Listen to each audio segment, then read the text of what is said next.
My sister's wedding planner called to say I'd been removed from the guest list per family request. I didn't call my sister. I didn't call my parents. I just sat in my car for 40 minutes. 3 weeks later, Dad showed up at my door in tears. My name's Adam. I'm 34, and I want to tell you about the worst phone call I've ever received. And I once got a call from a guy at the IRS telling me I owed $11,000 because of a clerical error from 2019, so the bar was already pretty high. I need to give you some background first, because this story doesn't make sense without it. I grew up in a small town outside of Knoxville, Tennessee, the kind of place where everybody knows your business before you do. My parents are Hank and Lorraine, married 41 years, churchgoers, the whole package. My dad's a retired electrician, and my mom worked the front desk at a dentist's office for about 2 decades. Good people by most measurements. The kind of people who bring casseroles when someone's sick and always wave at the mailman. I have one sibling, my sister Jolene. She's 29, 5 years younger than me, and I love her. I want to say that up front because what I'm about to tell you might make it sound like I don't, but I do. I've loved her since the day my parents brought her home from the hospital, and I tried to feed her a Lego because I thought she looked hungry. We were close growing up. Not best friends close, but solid. She'd come to me when she had boy problems. I'd go to her when I needed someone to tell me I was being an idiot. It worked. But here's the thing about my family that took me way too long to understand. There was always a current running underneath everything. This subtle, unspoken hierarchy, and Jolene was at the top of it. Not in a cruel way, not in a Cinderella way. More like a gravitational pull. Everything just kind of orbited around her. When she was in high school, family dinners revolved around her cheer schedule. When she got into UT Knoxville, you'd have thought she cured a disease. When I graduated from trade school 2 years earlier with a certification in HVAC, my dad said, "Good, now you can fix the unit in the basement." I'm not making that up. That was his entire reaction. I didn't resent it, at least not consciously. I told myself it was just how families work. The youngest gets the spotlight. The oldest gets the independence. I had my own life. I'd moved to Nashville by 23, started working for a mid-size HVAC company, eventually worked my way up to lead installer, then service manager. I bought a little house in Antioch when I was 28. Nothing fancy, but it was mine. I met my wife, Sutton, at a barbecue my buddy Wes threw. She was a dental hygienist with a laugh that could fill a stadium and a zero-tolerance policy for nonsense. We got married when I was 31. Small ceremony, 60 people, backyard of her parents' place in Franklin. It was perfect. My family came to the wedding. They were polite. They smiled in the photos. But my mom spent half the reception telling people about Jolene's new boyfriend, Coulter, who was apparently some kind of rising star at a commercial real estate firm. And my dad gave a toast that was roughly 40% about me and 60% about how proud he was of both his kids. At my wedding, Sutton noticed. She didn't say anything that night, but a few weeks later she said, real gentle, "Do your parents always talk about Jolene that much?" And I didn't have a good answer. Fast forward a couple of years. Jolene and Coulter got engaged. Big ring, big announcement, big everything. My mom called me to tell me, and she was literally crying with happiness.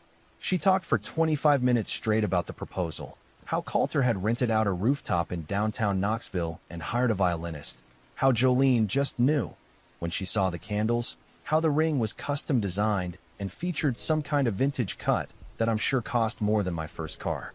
I said all the right things. Congratulations, I'm so happy for her. Coulter seems like a great guy. And I meant it mostly. But I'd be lying if I said it didn't sting a little that 2 months later, when I called my mom to tell her Sutton and I were expecting our first kid. She said, "Oh, that's wonderful," in the same tone you'd use if someone told you they found a good deal on paper towels. She asked one follow-up question, when the due date was, and then pivoted right back to wedding talk because apparently Jolene was having a crisis about centerpiece heights. My future child had been acknowledged and filed away in under 90 seconds. Our son, Emmett, was born 7 months before the wedding. He was the best thing that ever happened to me. Still is. Chunky little guy with Sutton's eyes and my stubbornness. I thought maybe having a grandchild would shift things, give my parents a reason to be more present in my life. And to their credit, they visited a couple times. But the visits were short, and the conversations always drifted back to wedding planning. Jolene's wedding had become a full-time occupation for my mother. She was involved in every decision. The venue, the flowers, the napkin colors. I didn't even know napkins came in colors, but apparently choosing between champagne ivory and warm ecru was a matter of life and death. I was asked to be in the wedding party early on. Jolene called me herself, which I appreciated. She wanted me as a groomsman on Coulter's side, which was a little weird since I barely knew the guy, but I said sure. I rented the suit they picked out, which cost me $400 by the way, and I started planning to take the weekend off work. Sutton and I even booked a little Airbnb near the venue, so we wouldn't have to drive back late with Emmett. Everything was fine. Normal. Or at least what passed for normal in my family. Then, on a Tuesday afternoon in March, I got a phone call from a woman named Waverly.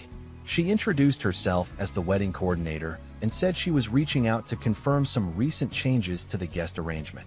I figured it was a seating thing. Maybe they moved me to a different table. She said, and I'll never forget the phrasing, "I'm calling to let you know that per a family request, you and your +1 have been removed from the guest list. We wanted to make sure you were aware, so there's no confusion on the day of the event." I didn't say anything for about 10 seconds. Waverly, to her credit, waited. Then I said, "I'm sorry, removed?" "Yes, sir. The request came from the family. I'm not privy to the specifics, but I was asked to notify you directly." I thanked her, because apparently even when someone tells you your family just kicked you out of your own sister's wedding, you still say thank you. Tennessee manners run deep, I guess. I hung up, put my phone on the passenger seat of my truck, and I sat there. I was parked outside a supply warehouse in Murfreesboro. I just finished a job, and I sat in that truck for 40 minutes without moving. Didn't call Jolene, didn't call my parents, didn't call Sutton. I just sat there and stared at the steering wheel and tried to figure out what I'd done wrong. And here's the thing that messed me up the most. I couldn't think of anything. Not one fight, not one argument, not one harsh word. I'd been nothing but supportive, nothing but present, nothing but the good brother who showed up and didn't complain. And somehow, that still wasn't enough. I finally drove home that evening. Sutton was in the kitchen feeding Emmett, and she took one look at my face and said, "What happened?"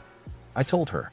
She put the spoon down, wiped her hands on a towel, and said, "You're joking." I wasn't joking. She sat down across from me at the table, and neither of us said anything for a minute. Then she said, very quietly, "Are you going to call them?" And I said, "No. I know that sounds cold. I know some of you are thinking I should have picked up the phone immediately and demanded an explanation. But I want you to understand something. My whole life, I'd been the one who reached out.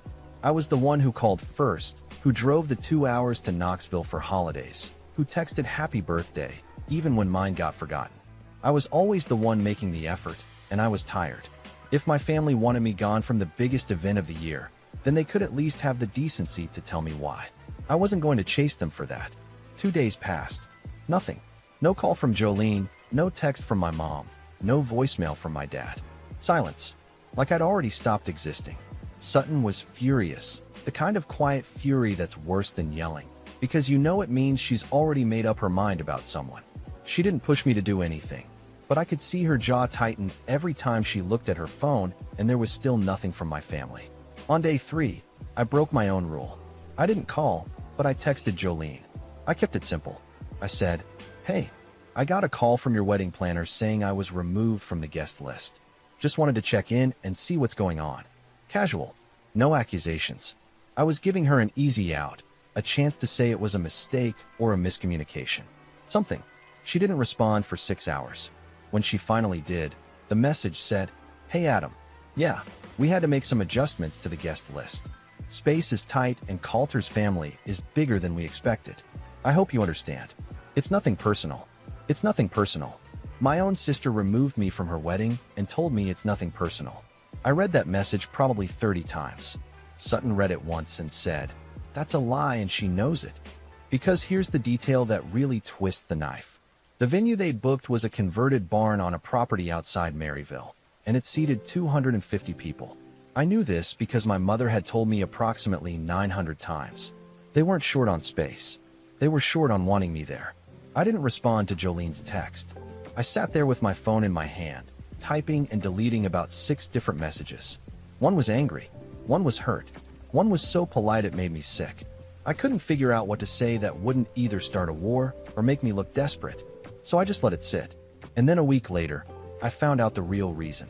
My cousin, Landry, is one of those people who knows everything about everyone. He's a bartender in Knoxville, and he hears things. He called me on a Thursday night and said, "Dude, I need to tell you something, and you're not going to like it." He told me he'd been at a family gathering the previous weekend, one I obviously wasn't invited to, and he'd overheard my mom talking to my aunt. According to Landry, the reason I was cut from the wedding was Coulter's mother, a woman named Gemma, who I'd met exactly twice. Gemma had apparently expressed concerns about the optics of the wedding party and guest list. Specifically, she didn't want anyone there who might bring down the tone of the event. Let me translate that for you. Coulter's family was wealthy, country club wealthy. His dad was a retired orthopedic surgeon.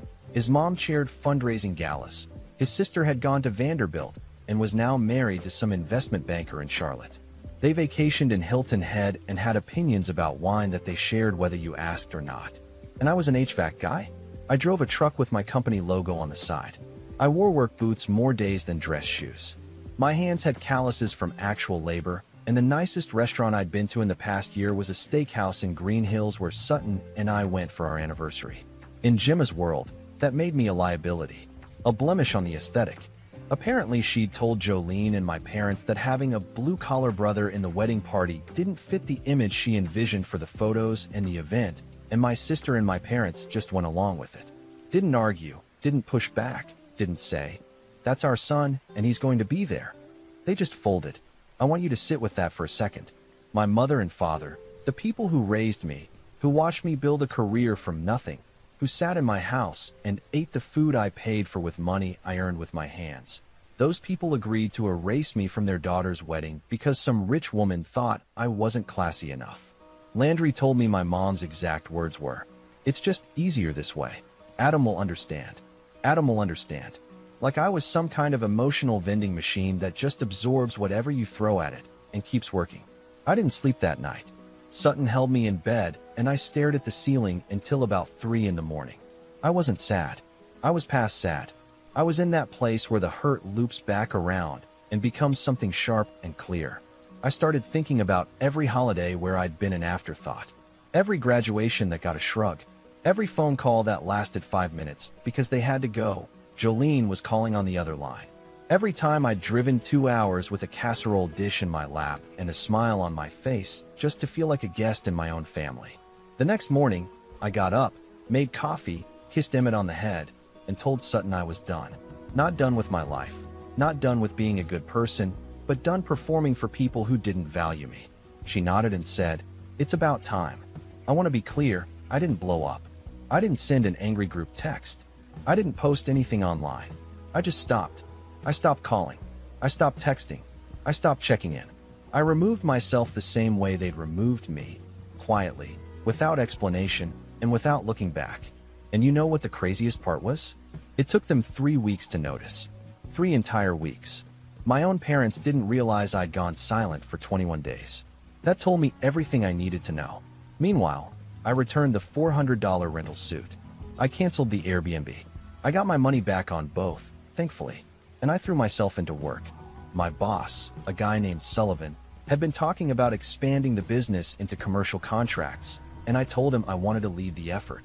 He looked at me like I'd just volunteered to defuse a bomb, but he said yes. The wedding was 3 weeks away, and I had no intention of thinking about it. But my family, as it turned out, had other plans. Because right around the time I stopped being available, they suddenly needed something from me. And what they needed was going to blow the whole thing wide open. The first couple weeks after I went silent were rough, and I'm not going to pretend otherwise. There's a difference between choosing to walk away and being okay with it. I'd chosen, but I wasn't okay. I'd go through my day fine. Work was busy. Emmett was growing like a weed. Sutton and I were solid. But then I'd be driving home at night, and some song would come on the radio that reminded me of my dad's old truck, and it would just hit me like a wall. This deep, heavy ache in my chest that felt like grief, except nobody had died. They just decided I wasn't worth the inconvenience. Sutton was a rock through all of it. She never pushed me to talk about it when I didn't want to, and she never minimized it when I did. One night, I was sitting on the back porch after Emmett was asleep, just staring at the yard, and she came out with 2 beers and sat next to me without saying a word. After about 10 minutes, she said, "You know, Emmett's never going to wonder if he's good enough for us. That's the difference you're already making. I had to go inside for a minute after that. Got something in my eye. Both eyes, actually. Work became my lifeline. The commercial expansion I'd volunteered for turned out to be a beast of a project, but the good kind. Sullivan gave me real ownership over it. I was meeting with building managers, drafting proposals, negotiating service contracts. Things I'd never done before. I stayed late, came in early, and for the first time in my career, I felt like I wasn't just doing a job, but building something. Within 6 weeks, I'd landed our first 2 commercial accounts, a mid-rise office complex in Brentwood and a chain of medical clinics across Davidson County. Sullivan was thrilled. He started talking about making me a partner. Let me say that again because I still can't believe it sometimes. A partner. The HVAC guy who wasn't polished enough for his sister's wedding was being offered a stake in a growing business. I didn't tell my family about any of it. They wouldn't have cared, and honestly, I didn't want to share it with them. This was mine. Around this time, something else happened that I wasn't expecting. People started reaching out to me. Not my parents or Jolene, but other family. Landry, obviously, who'd become my main line of intel.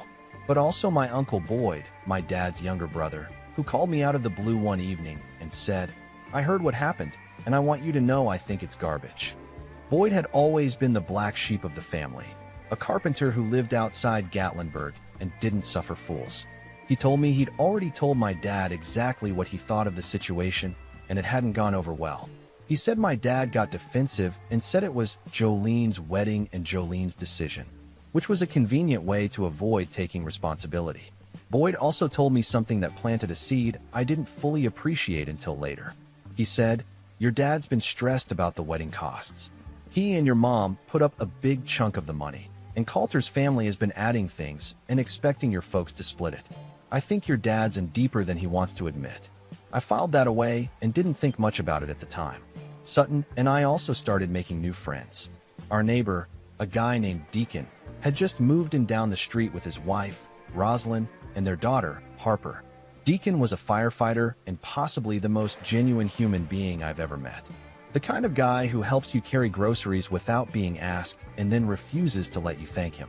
He brought over a 6-pack the weekend they moved in and said, "I don't know anybody here yet, so you're stuck with me." Within a month, we were like old friends. We started doing weekend cookouts, alternating houses, and it was so refreshingly normal. No drama, no rankings, no keeping score. Just good people being good to each other. Rosalind and Sutton hit it off too, and pretty soon we were doing double date nights and taking the kids to the park together on Saturday mornings. It's funny how when you stop pouring your energy into people who don't value you, you suddenly have room for people who do. Emmett turned 1 right in the middle of all this. We threw him a little birthday party in the backyard. Deacon and Rosalind came. Wes came with his girlfriend. A few of Sutton's co-workers showed up. We had a dinosaur cake because Emmett was obsessed with this one stuffed T-Rex he carried everywhere. It was a beautiful day, and not one member of my family was there. Not because I didn't invite them. I did actually. Sutton convinced me to send a text to my parents with the date and time, just to see. My mom responded with, "We'll try to make it, but that's the weekend of Jolene's final dress fitting." They didn't come. They chose a dress fitting over their grandson's first birthday. That was the moment something shifted permanently inside me. The ache I'd been carrying since the phone call from Waverly didn't disappear, but it cooled.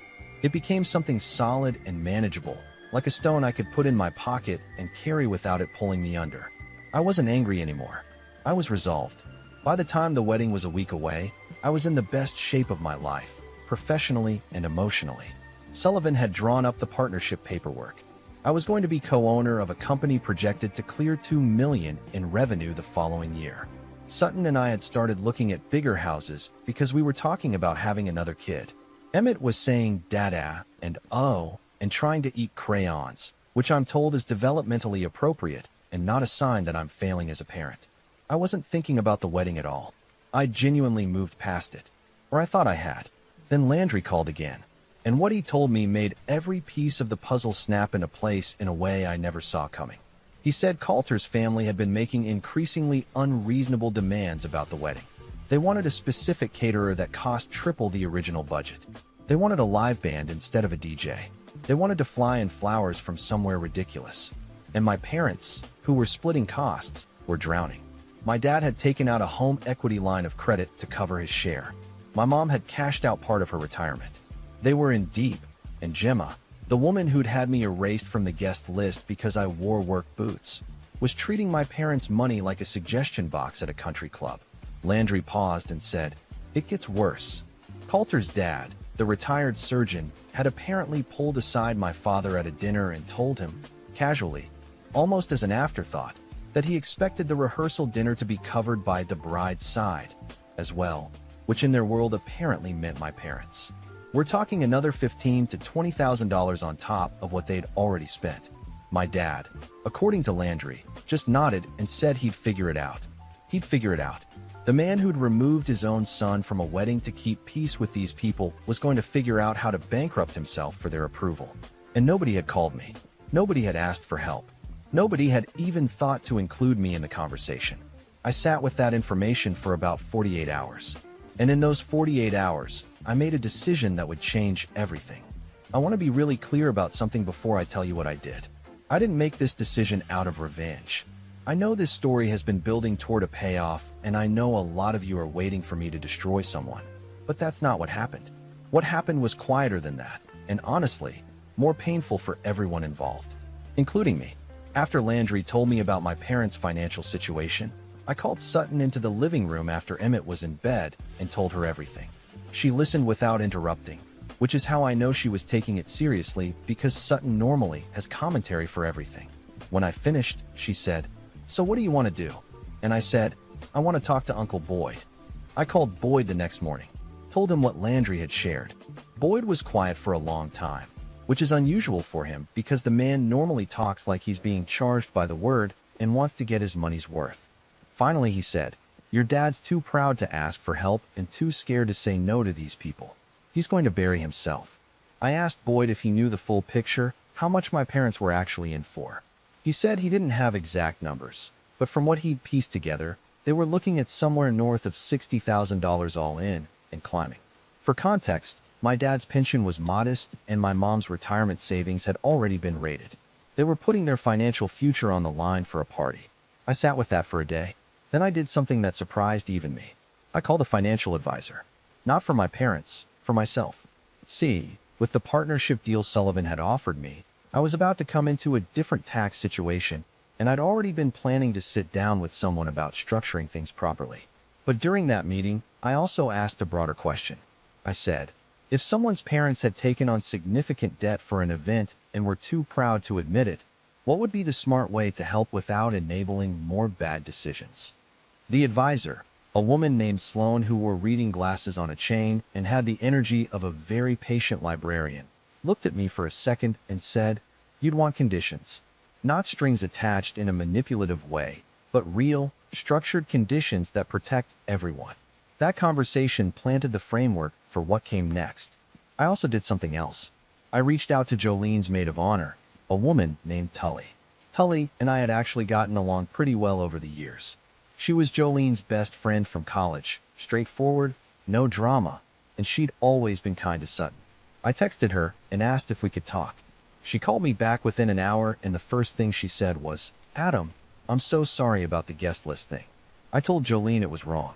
That caught me off guard. I asked Qley what she knew. She told me more than I expected. She said Jolene had been increasingly stressed, and that Coulter's family had essentially taken over the wedding planning. Gemma was making decisions and presenting them as done deals, and Jolene was going along with it because she didn't want to rock the boat. Qley said Jolene had cried when she agreed to remove me. She said Jolene called it the hardest decision she'd made, which honestly made me feel both better and worse at the same time. Better because my sister apparently did feel something. Worse because she felt it and still did it. Qley also confirmed what Landry and Boyd had told me about the money. She said my parents were visibly stressed and that my mom had lost weight. Not in a healthy way. In a not sleeping, not eating, drowning in anxiety way. Qley said she'd try to talk to Jolene about it, but Jolene kept saying Coulter's family would even things out eventually. Qley's exact words were, "She's living in a fantasy, Adam. These people are using your parents like an ATM." After that call, I knew exactly what I was going to do, and I knew exactly when. The wedding was scheduled for Saturday. The rehearsal dinner was Friday night. I had no intention of attending either. But I knew that the week leading up to it was when the final bills would come due, and that was when my dad would be at his most desperate. I didn't have to seek him out. I just had to wait. In the meantime, I worked with Sloan to put together what she called a family financial intervention plan. Basically, I was prepared to help my parents cover their debts, but only under specific conditions. The money wouldn't be a gift. It would be a structured loan with a clear repayment plan they could actually handle. And the conditions weren't about money. They were about accountability. I wanted a real conversation. Not a text, not a secondhand apology through Landry. A real, face-to-face acknowledgement of what happened and why. I wasn't asking anyone to grovel. I was asking them to look me in the eye and tell me the truth. Sutton helped me draft the terms. She's better with words than I am, and she made sure the language was firm but not cruel. We printed it out. 2 pages. Clear, simple, fair. I put it in a folder on my kitchen counter and left it there. Then I waited. The wedding was in 5 days. I went to work. I came home. I played with Emmett. I grilled steaks with Deacon on Wednesday night, and we talked about absolutely nothing important, and it was perfect. Sutton and I watched a movie on Thursday night. Some comedy she picked that I couldn't focus on. My mind kept drifting to that folder on the counter. Friday morning, the day of the rehearsal dinner, my phone buzzed at 7 in the morning. It was a text from my mom. The first communication from her in almost a month. It said, "Adam, can you please call your father? He won't say it, but he needs you." I read it twice. Then I put my phone down, got dressed, and went to work. I know what you're thinking. That sounds cold. Maybe it was. But I'd spent 34 years being the one who jumped when they needed something. And for once in my life, I needed them to come to me. Not a text. Not a proxy. Them. It happened on Saturday morning. The day of the wedding.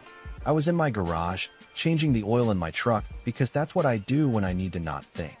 Emmett was inside with Sutton. It was a clear, cool morning in Nashville, the kind where the air smells like cut grass and possibility. And then I heard a car pull into my driveway. I rolled out from under the truck and saw my dad's old Silverado parked behind Sutton's car. He was sitting in the driver's seat. He didn't get out right away. I stood up, wiped my hands on a rag, and waited. After about 2 minutes, the door opened. My dad stepped out, and the first thing I noticed was that he looked 10 years older than the last time I'd seen him. His face was drawn, his shoulders were slumped, and his eyes were red. He'd been crying. Might still have been crying. He walked up to me, and he stopped about 5 feet away, like he wasn't sure if he was allowed to come closer. He said, "I messed up, Adam." And that's when my hands started shaking. My dad stood in my driveway, looking like a man who hadn't slept in a week. His flannel shirt was wrinkled, which might not sound significant, but my dad irons his flannels. The man standing in front of me looked like he'd gotten dressed in the dark and driven 2 hours on autopilot. I didn't say anything. I just stood there with the oil rag in my hand and let him talk. He said, "I should have called you the day it happened. I should have told that woman to go to hell when she said what she said about you." His voice cracked on the last part. He wiped his face with the back of his hand and kept going. "Your mother and I let it happen because we were scared. Scared of losing Jolene, scared of ruining the wedding, scared of Coulter's family thinking less of us. And the whole time, the only person who should have mattered was standing right here, and we pushed you away." I let that sit for a few seconds. Then I said, "Come inside, Dad." We sat at my kitchen table. Sutton brought coffee and then took Emmett into the back room to give us privacy, but not before she gave my dad a look that communicated about 15 things at once, none of them particularly warm. My dad noticed. He didn't say anything about it. He told me everything. How Gemma had approached him and my mom at a dinner 2 months before the wedding and explained, in that polite Southern way that's really just cruelty in a cardigan, that the wedding needed to reflect Coulter's professional image, and that having a tradesman in the wedding party might send the wrong message. My dad said he sat there and didn't push back. My mom nodded along. He said the shame of that moment had been eating him alive. He told me about the money. $63,000 total. The home equity line, my mom's retirement withdrawal, a personal loan from their bank. All to fund a wedding that someone else was designing. Coulter's family had contributed a similar amount, but Gemma kept adding costs and splitting them retroactively, so my parents were constantly catching up to bills they hadn't agreed to. My dad said he'd been too embarrassed to say anything because he didn't want to look like he couldn't provide for his daughter. I asked him one question. Did Jolene know? He paused. Then he said, "She knew some of it. She didn't know the retirement piece." I don't think she wanted to know. That answer told me everything about my sister in that moment. She knew enough to be uncomfortable, but not enough to act. She'd insulated herself in the same way our parents had insulated themselves from the truth about how they treated me. Everyone in my family was an expert at looking the other way. I got up, walked to the counter, and picked up the folder. I put it in front of my dad and said, "Read this." He opened it, read both pages, and then read them again. When he looked up, his eyes were wet again, but there was something else there. Relief. He said, "You do this?" I said, "I'm not doing it for free, Dad. I need you to read the conditions." The conditions were straightforward. I would cover their remaining debts, structured as a loan with a repayment plan scaled to their income. 0 interest. No deadline pressure. In return, I wanted 3 things. First, a family conversation, all 4 of us, where the truth was spoken out loud with no deflection. Second, a written apology from my mother, because she'd been the one to say, "Adam will understand," and I needed her to acknowledge that in her own words. Third, Gemma needed to know that I knew what she'd said. Not a confrontation. I just wanted it known. My dad agreed to all 3 without hesitation. He signed the document right there at my kitchen table. Then he did something he hadn't done since I was about 12 years old. He hugged me, and for about 30 seconds, he held on like I was the only solid thing in the room. The wedding happened that day. I wasn't there. From what Landry told me later, it was beautiful. Jolene looked stunning. The barn was gorgeous. But there were cracks. My absence was noticed, and my parents gave vague answers that satisfied no one. Gemma was overheard telling someone I had a scheduling conflict, which is a creative way to describe being thrown out of your sister's life. Tully told me Jolene looked at the empty seat where I would have been and had to excuse herself for 10 minutes. The family conversation happened 2 weeks later. Jolene and Coulter drove to Nashville. We sat in my living room, the 4 of us plus Sutton. Jolene cried before anyone said anything. She said she'd let Gemma's pressure override her judgment, that she'd sacrificed the one person who never asked for anything. She said, "You were easy to cut because you never complained. And that's the worst reason in the world." My mom read her handwritten apology aloud. She said she'd spent years taking me for granted because I was reliable, and because reliable people don't seem like they need attention. She said, "I forgot that being strong doesn't mean you don't hurt." That one broke me open. We talked for 3 hours. The hardest moment came when Sutton said, very calmly, "Emmett's first birthday party had a dinosaur cake and 12 people who showed up because they wanted to be there. Your grandson deserved to see his grandparents that day." My mom put her head in her hands, and I think that single sentence did more work than anything else spoken in that room. As for Gemma, my dad handled it. He told me he sat down with Coulter's parents and said, plainly, "My son knows what was said about him, and I'm not okay with it." Landry told me Gemma's reaction was something between embarrassment and indignation, but Coulter's dad apparently looked uncomfortable enough to suggest that he'd known all along it was wrong too. Coulter himself called me a few days later and apologized directly. I appreciated that. I told him we were good. That was 8 months ago. Here's where things are now. My parents are paying back the loan, slowly but consistently. They downsized some expenses, and my dad picked up part-time consulting work with a local electrical contractor. They're going to be fine. My mom calls me every Sunday now, not because I asked her to, but because she wants to. She asks about Emmett, about Sutton, about work. She's trying, and it's genuine.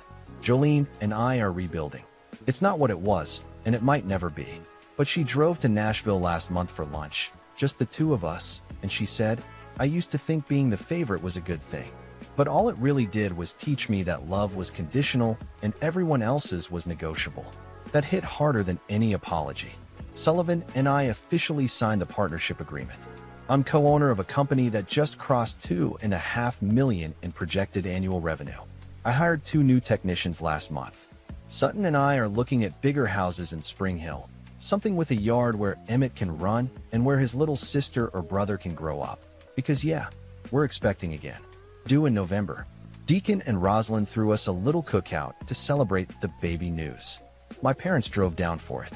My dad helped Deacon with the grill, and my mom held Emmett the entire afternoon. When they left, my dad shook my hand at the door and said, "I'm proud of you, son." I should have said it more. I told him he was right, he should have. And then I told him I'd see him next month. I'm not going to sit here and tell you everything is perfect.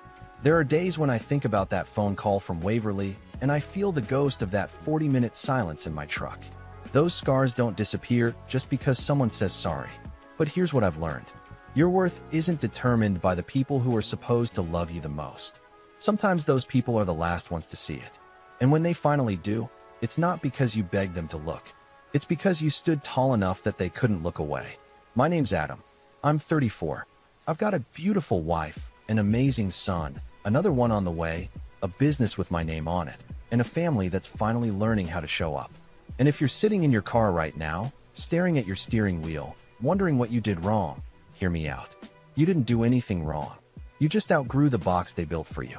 And that's not your problem to fix.